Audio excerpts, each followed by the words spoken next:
په هیواد کې د مطالعې دود او د مطالعې سره د هیوادوالو مینه کمه شوې ده. د هیواد اکثره محصلین، لوستي کسان او د کتاب پلورنځیو مالکان وایي چې په دې وروستیو کې د مطالعې سره مینه کمه شوې ده.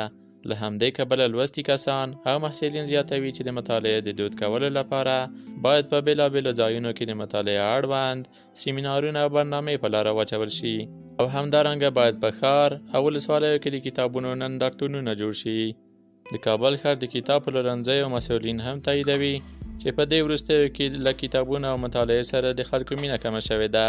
دوی زیاتوي چې پخوا به د کتاب اخیستلو او مطالعې لپاره هر ورځ ګڼ شمېر ځوانان راتلل او د کتاب لوستنې کلتور یې ژوندی ساتلی و. په دې اړه مجیب الله نوري د جهان دانش خپرندوی ټولنې مسؤل داسې وایي: د کتاب بازار طبعا اوس یو څه سره ټکنی ده.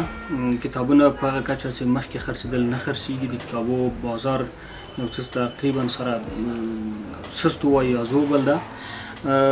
وجه دا ده چې یو خو محصلینو سره داسې خاص او لازمه انګیزه چې باید یو محصل ولري نسته. بل دا هم ده چې خلکو سره پیسې نشته، اقتصادي مشکلات دي، خلک پیسې نه لري چې په کتاب پیسې ورکړي.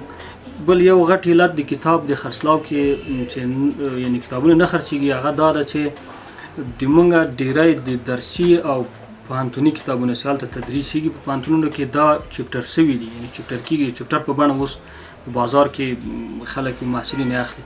نو یو غټ لامل چې کتابونه نه خرڅېږي او بازار یې خراب دغه دا هم ده چې البته درسي کتابونه چې محصلینو کتابونه چپټر کړي. په کابل ښار کې د یو محصل په وینا مطالعه په هیواد کې د پرمختګ بنسټ او د هیواد د ملا د تیر په څیر ده. کله چې په یو وطن کې مطالعه نه وي هغه وطن هغه هیواد پرمختګ نشي کولای. د مطالعه بنسټ د پرمختګ دی هیواد کې. عطاالله د مازدیګر کتاب پلورنځی کارکوونکی زیاتوي چې د یو سړي چې په جوب او خېټه کې څه نه وي نو هغه کتاب ته هېڅ وخت نه لري. نو عامه پوهاوی ډېر ضرور دی. د تاسو غوندې ملګري راتلل او پوښتنې کول او خلکو ته دا غږ رسول دا ډېر ضرور دی.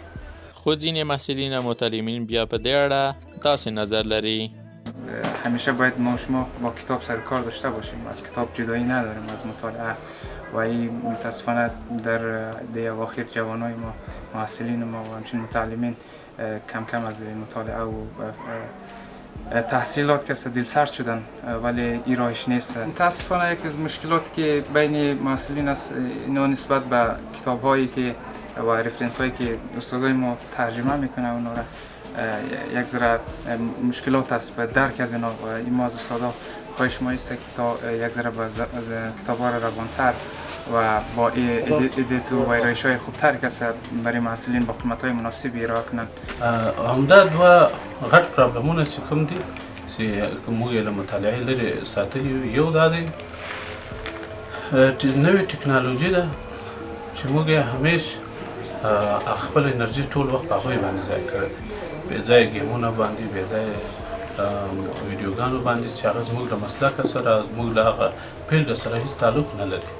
او دویم لامل دا دی چې بعضې کتابونه معیاري وي خو د خلکو له طبیعتونو سره جوړ نه وي، یعنې د خلکو چې کوم هغه په اصطلاح هواداره طبیعت دی اوس له هغوی سره جوړ نه وي، او بعضې کتابونه بیا غیر معیاري وي. د کتاب پلورنځیو د مسؤلینو په باور د کتاب اخیستل ځکه کم شوي چې د پوهنتونونو او نورو تعلیمي ځایونو استادانو کتابونه چپټرونو ته اړولي دي.